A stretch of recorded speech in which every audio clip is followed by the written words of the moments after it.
Saan ka man naroroon, mahal ko. Mananatili kang buhay sa aking puso. Ramdam kita sa bawat sandali. Dahil buhay na buhay ka sa himig ng pag-ibig. Himig ng pag-ibig. I need your love, you brighten up my day. Isang himig na maging gabay sa mga taong wagas na nagmamahalan. Duyan ng malabahagharing pag-ibig na hihili sa puso at pakiramdam. Himig ng pag-ibig.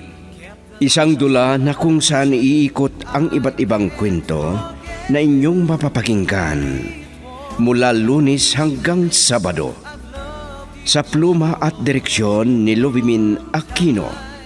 Dito sa Lovelet Artist and Talent Center Drama Productions, handog sa inyo ng #1 and most trusted radio network in the country, Bumbo Radio Philippines. Basta Radio. Bumbo.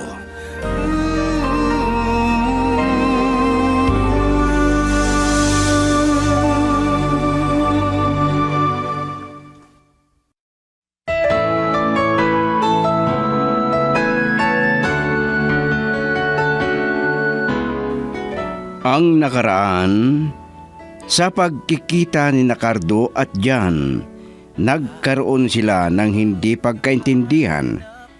Mabuti na lang at hindi sila nagkasakitan. Nadatngan ni Ella ang asawa niya na nag-iimpake ng kanyang mga damit.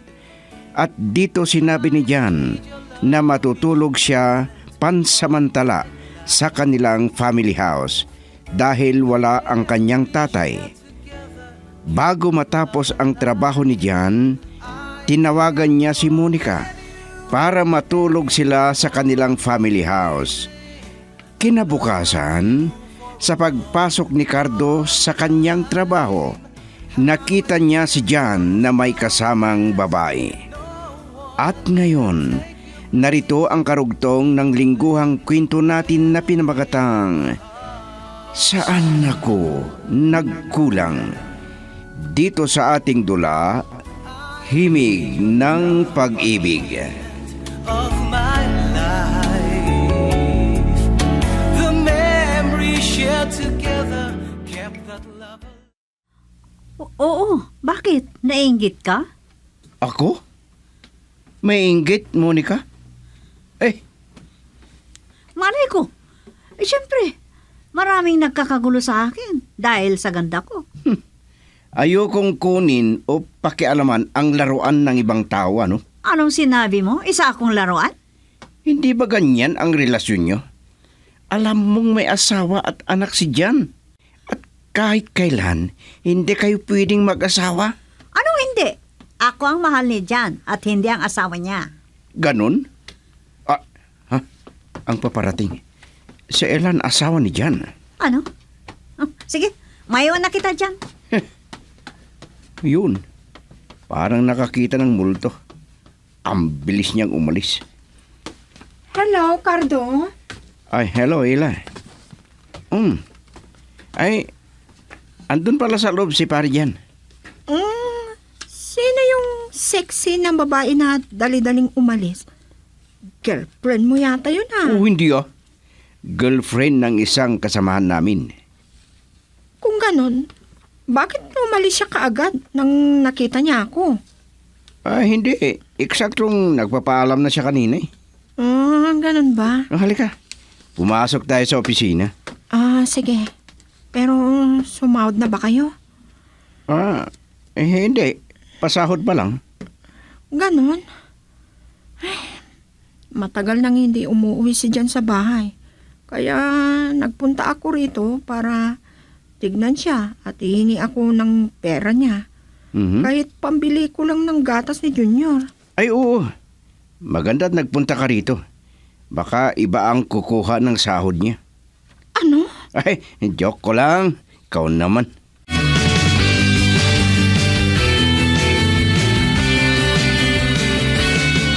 Nandyan ang asawa mo. Kung gusto mo akong makita, hali ka dito sa restaurant sa harap ng opisina ninyo.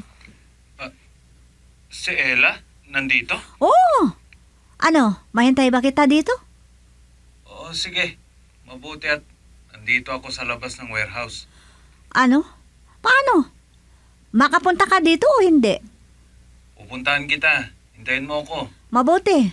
At gusto ko ibigay mo sa akin lahat ng sahod mo ngayon. Ano? Gusto mo o hindi? Pag-usapan natin yan. Teka lang. Sige, bye. Ay, tingnan mo nga naman. Talagang hindi ako kayang iwan ng loko.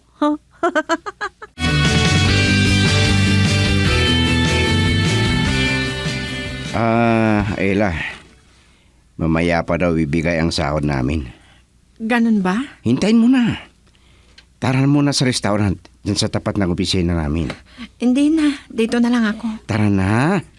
Mababagot ka lang dito. Sige na nga. Wala daw si Jan. Nagmamadali daw siyang umalis. Hindi ko nga napansin eh.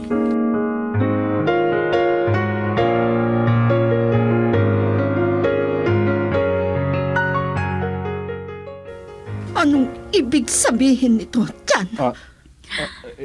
Ella? Paano ka... Pa, Ricardo? Sorry pare. Hindi namin alam na narito kayo. Siya ba ang pinagpalit mo sa akin, Jan? Hayop ka! Siya bang asawa mo, honey? Isa ka pa! Ano ba? Ella? Kaya Ella. pala hindi ka na umuwi dahil may iba ka na. Hayop ka! Kinasusuklaman kita, Jan!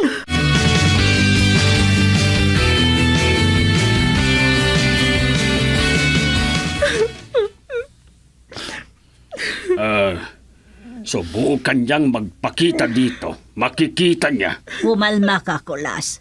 Hindi yan makukuha sa painitan ng ulo. Pinagsabihan ko na siya noon pa. Pero totoo palang hinala ko na may ginagawa siyang hindi maganda. Kung darating si Jan, mag-usap kayo. Ayusin niyo ito. Sa tingin ko, wala na kaming aayusin pa, Inay. Dahil alam kong mas mahalaga ang babae niya kaysa sa amin na mag-ina niya. Hindi. Huwag niyang subukang magpakita dito dahil baka mapatay ko pa siya. Ano, Kulas? Huwag mong pairalin ang galit mo at ikaw pa ang magiging masama niya. At bakit? Hindi ko gustong maghirap ang anak natin dahil lang sa lalaking iyon. Girl, I need you. I need your love.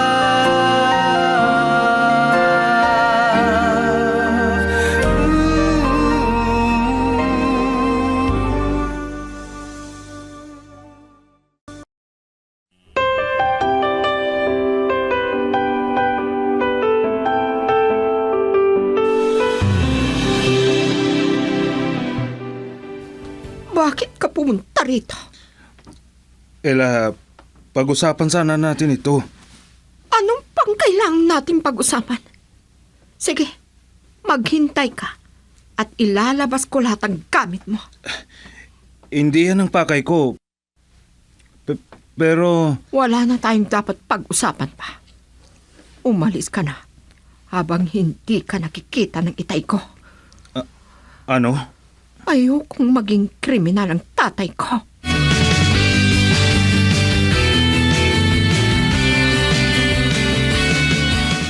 Oh, ayan. Ella, Nandyan na lahat ang mga damit mo. Parang awa mo na. Umalis ka na. pero... Nandito pala ang walang hiyang lalaki na anak ng demonyo. Umalis ka na. Nasaan ang itak ko? Umalis ka na at huwag ka nang magpapakita dito. Alis! Walang hiya ka! Nasaan yung itak ko?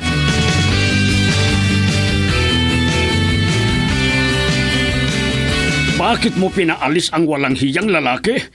Hinayaan mo na sana at pinatay ko siya, Ella. Ayokong maging kriminal kayo, Itay. Ay, Kulas, gusto mo bang makulong? Hindi baling makulong ako, basta para sa anak ko Ay, at sa apo natin. sinabi ko na sa'yo, hindi ito maayos kung galit ang pinapairal mo. Maswerte siya at hindi ako ang nakaharap niya na nagtungo sa dito. Tama na, Itay. Huwag na kayong magalit. Sinabi ko na sa kanya na huwag na siyang babalik.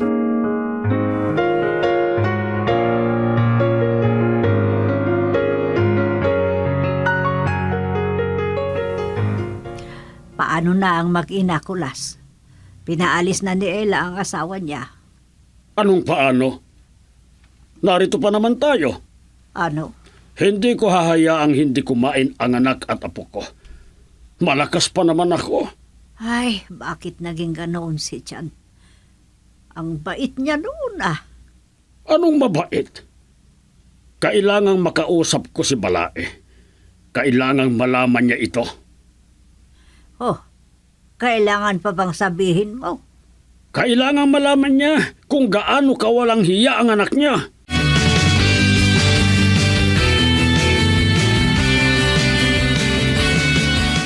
Bakit nagawa mo sa akin ito, Jan?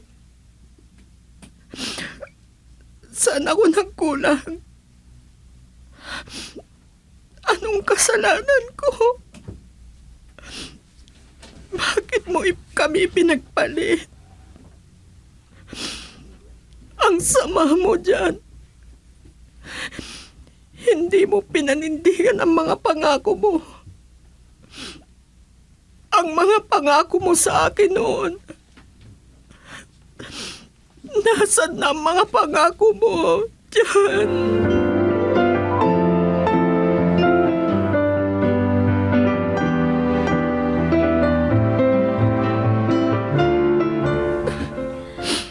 Umiiyak ka na naman. Inay, Kalimutan mo na ang lalaking yun. inay, Ay, siguro masaya na siya sa piling ng babae. Siya ang pinili niya. Hindi kayo na mag-ina niya. inay. Kaya huwag mong pabalikin pa. Huwag kang mag-alala. Nandito kami ng tatay mo. Hindi ka namin pababayaan. Salamat, inay. Mabuti at nandito kayo.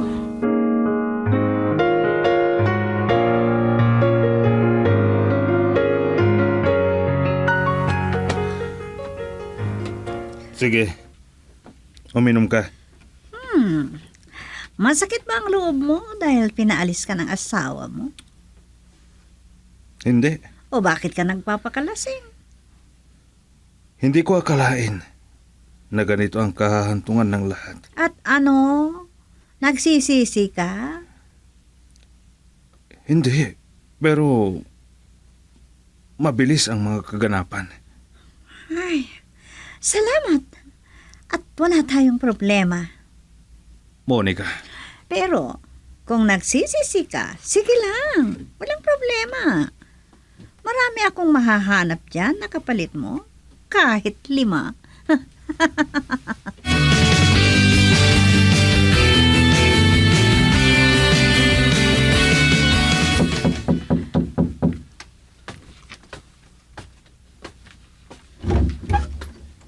Ay, ikaw pala, Cardo. Pumasok ka. Kahit hindi na. Sila lang sanang kausapin ko kung nandyan. Ay, nasa kwarto nilang mag-ina. Pwedeng kausapin po. Sige, pumasok ka. Tawagin ko lang siya. Salamat po.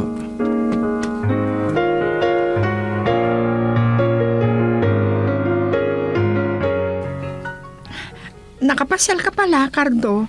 Oo, Hila. May pinamimigay kasi si Jan. Ito, Ha? Ano yung sobre na yan? para sa inyo daw ng anak mo. Para kay Junior. Pera? Oo. Sumahod na kami kasi kahapon. Ibalik mo, Cardo. Hindi ko tatanggapin yan. Pero Hindi ko kailangan yan. Kaya naming mabuhay na mag-ina kahit wala siyang ibigay. ano? Mula nang umalis siya, wala na siyang karapatan at responsibilidad sa amin. Pinutol ko na ang lahat sa amin. Sige, kung ganyan, edi hindi mo talaga tatanggapin. Hindi. Ibalik mo sa kanya at ibigay niya sa kanyang babae. Girl, I need you. I need your love.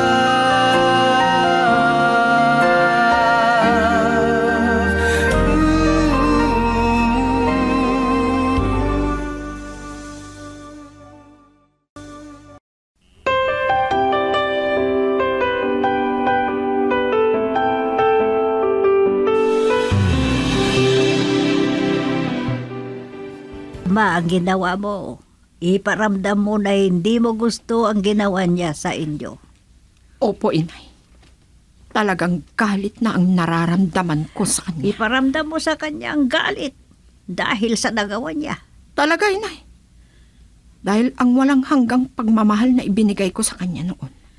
Ngayon, galit na ang nananaig. Kung tungkol sa pamumuhay ninyo, huwag kang mag-alala. Hindi kayo magugutom. Opo, inay. May trabaho naman ako. Oo naman. Nang nalaman ko ang pinaggagawa niya at umalis siya dito, doon ko na nararamdaman ang galit sa kanya.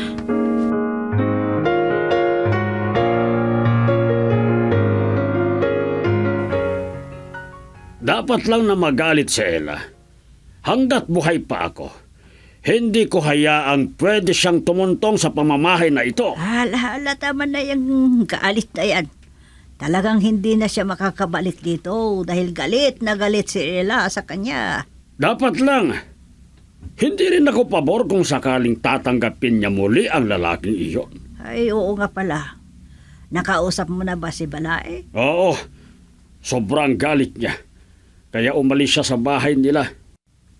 Kaya ngayon, si Jan at ang babae niya ang naninirahan doon. Mabuti at hindi siya pabor sa gawain ng anak niya. Kung ganyan ang ginawa niya, kahit sino, magagalit din ako kung siya man ang anak ko. Ay, ano ba itong nangyari sa kanilang mag-asawa? Hindi ko maubos sa kalain na magawa ni Jan yun.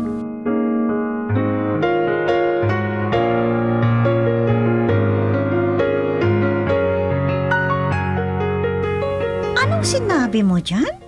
Kunin mo ang bata sa piling mo? Oo, Hindi ko gusto mag-alaga ng bata. Ano ka?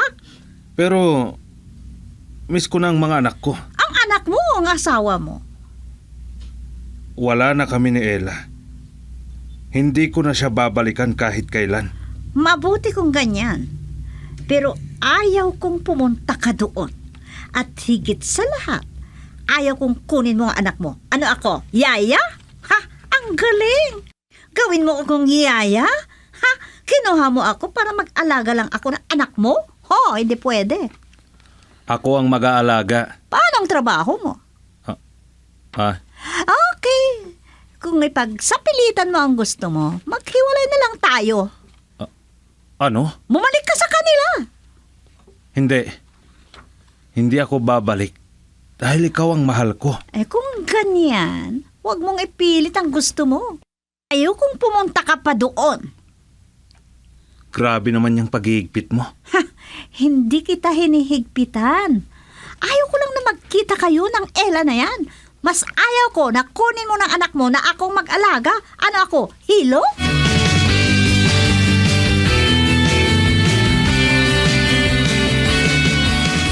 Ay, magdadalawang taon na mula nung umalis si Jan Kulas. Pero, hindi pa siya nagpakita ni minsan. Bakit mo naman siya naaalala? Hindi ko alam. Basta, bigla ko na lang naalala. Huwag mo nang ipaalala sa akin ang taong iyon. Kumukulo lang ang dugo ko dahil sa ginawa niya sa kanyang mag-ina. Minahal natin ng lubos ang anak natin. Tinuring natin siyang prinsesa. Pero bakit ganun ang kapalaran niya sa pag-ibig? Ay, talagang ganyan ang buhay. Hindi laging saya ang ibibigay ng pagmamahal. Kung may saya, may lungkot. Oo, pero bakit ganun ang kapalaran niya? Nagmahal siya ng lubusan pero ano ang kapalit? Kaya galit na galit ako sa lalaking iyon. Pero paano kung babalik siya? Anong dahilan ba't babalik pa? Oo, at halimbawa, nagsisisi siya sa kanyang nagawa. Huwag niyang subukan. At baka magiging kriminal ako. Ano? Maliwanag yang sinabi ko. Hindi bale, matanda na ako.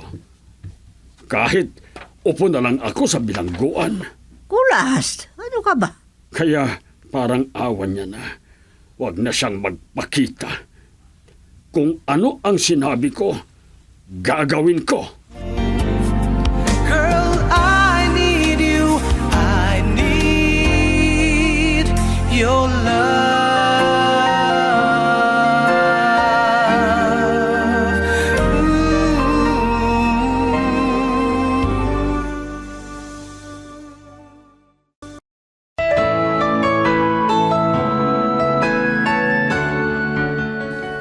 Ano ang mga susunod na kaganapan?